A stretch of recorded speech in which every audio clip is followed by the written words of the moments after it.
Crazy time, guys. Amazon just released a new Astro robot. Hey guys, this is John from Smarter Makers. In this video, I'm going to be doing a live reaction of the news of the Astro robot.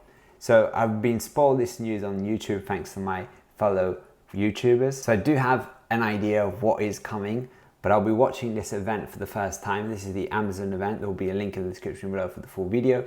I don't know how much of the actual event I can actually show you due to copyright, but I'm just gonna give it a go and do a little bit of a reaction video. If you're excited about this robot coming up, let me know in the comment section down below. And if you want this video to spread, like it and subscribe. Let's just get straight into it. Okay, so I found the exact point where this is all starting. So I'm just gonna start it off. All right, so apparently you can call it and the keyword is going to be Astro, and it just follows you. So it was able to find the person that talked and went straight to the location. So it must have really good face recognition, I guess. So it does look like a little bit like a vacuum robot, but just with a tablet on top. But let's see. Wow, that's fascinating that he's saying that he's had this for a year in his home. So yeah, it's very interesting to see how it's actually impacted his life.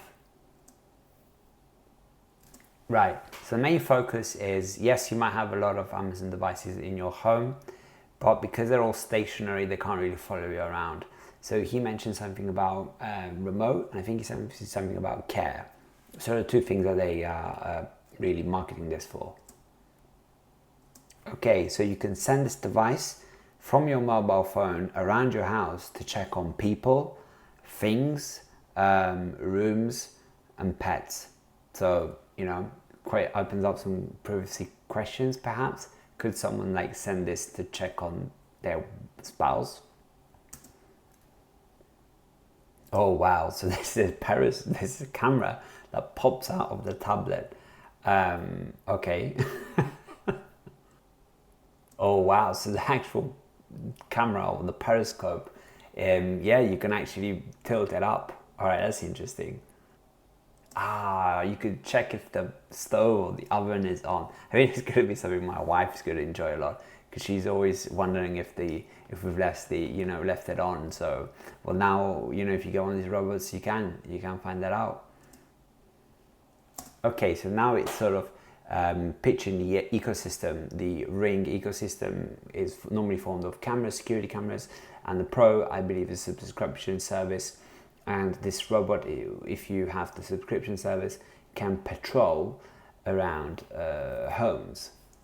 So I'm seeing from this image, this periscope is quite tall. I mean, that must be like a meter, maybe even taller. So it does reach high up. I think that is going to be very interesting.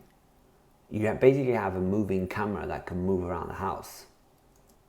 Okay, so now he's talking about caring for an elderly dad.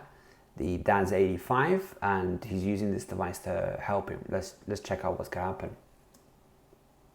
Oh, okay, so now if he is actually calling his dad, if his dad's relaxing on the sofa and he didn't hear the device ringing, the actual device is going to come to him and basically bother him and, you know, tell him, please answer this phone. So yeah, I'm not sure if Dad's going to be too happy with that, but I like that, because, you know, maybe people can't move easily to pick up the phone, but this device is going to come to them and talk to them.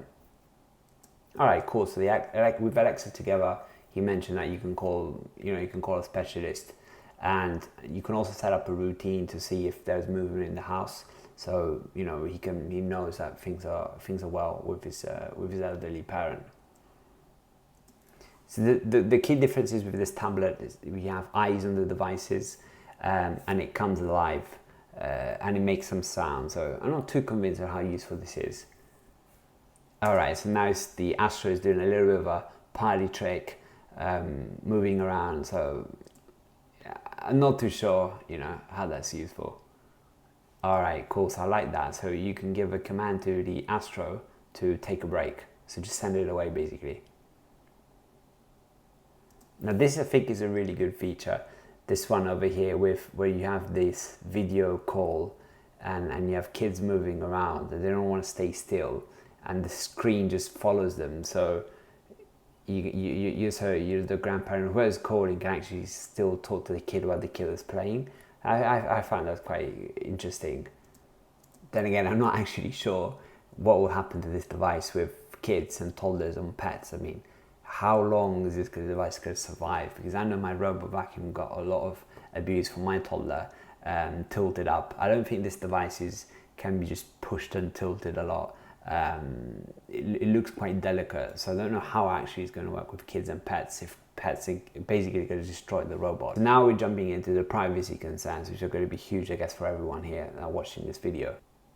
Okay, so you can set out of bound zones. That's cool, right? Do not disturb during night, so this thing is not going to wake up at 3 o'clock in the morning. So he's now talking about the challenge in terms of the AI.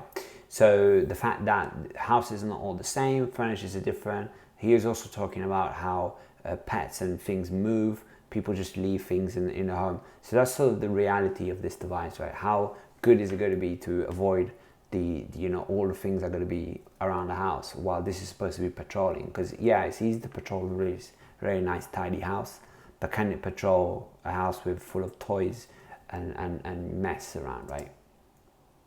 So now we're going to roll a video of the actual team that have built the feature. I mean, this shows that from a pure technical point of view, like I'm an engineer, so I can understand how difficult this is from software, mechanical. I mean, there's so many components to this robot. So it's fascinating to see how good it's going to be and how good it's going to be able to learn your own home. So they're talking about all the learning, constantly learning. So does that mean that if we get this device in at the beginning, it might struggle, but afterwards, it will improve? So it's also talking about the systems of preventing the device from falling off edges. I think this is quite common nowadays with the vacuum cleaners. So I'm pretty sure that they've taken a lot of learning from the vacuum cleaners, a lot of learning from the voice recognition, face recognition, and what they've done is basically put this all together in this neat package. So this seems really good, a good piece of work. I guess the price is going to be quite steep. Like, I like this visual here with the points showing us sort of how this sort of works. It's getting me a bit excited. Wow, that periscope is very weird. The way that it pops up. I'm pretty sure we're gonna have some sort of Paul Hibbert sketch video coming up soon. Looking forward to it, about that periscope thing. Now at the back, there's this thing, it looks like you can carry things on the back, because I know there's a hole, when it turns around, you can see it. So I wonder if that's something for transporting things. I guess it is. So talking about a lot about why they put the eyes in just for communication point of view, for the humans. But I do see myself with one of these, I have to be honest. Oh man, this is amazing.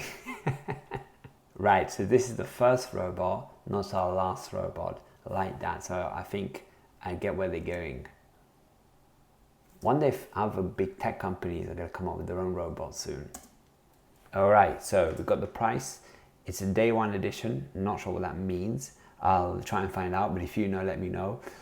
So it's $1,000. I expected that. The tech that's in this device.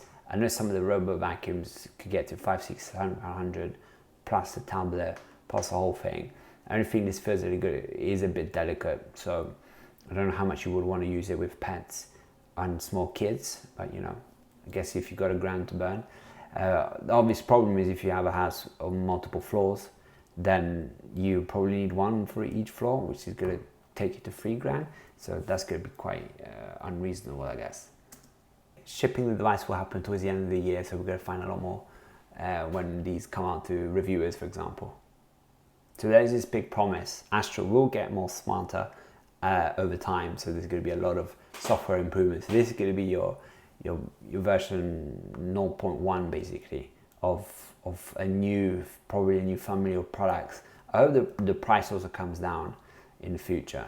Okay, he's wrapping up. So at this stage, he wrapped up the video. I'm going to find out a little bit more about this device and I'll report back to you. So I digged in online a little bit more and I found out something else. So I found out that yes, you can put something in. So you could put, like, for example, a glass of water in the device, or a beer or whatever, a Coke, and you can just send it to someone else. You can say, send this to someone, right? And they'll have it in the delivery. So how many times you can really use that, I don't know, but that sounds like a cool thing you can do. You can move objects between one person and another.